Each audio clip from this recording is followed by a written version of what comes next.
rețeaua de eșapament.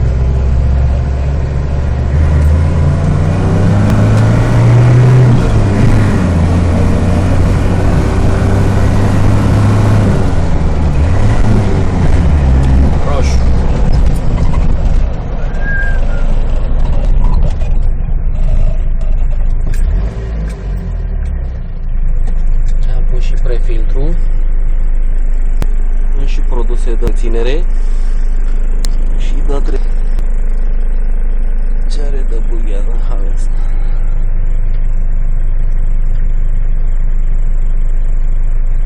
Am schimbat și fața de la torpedou, că nu mai convenea.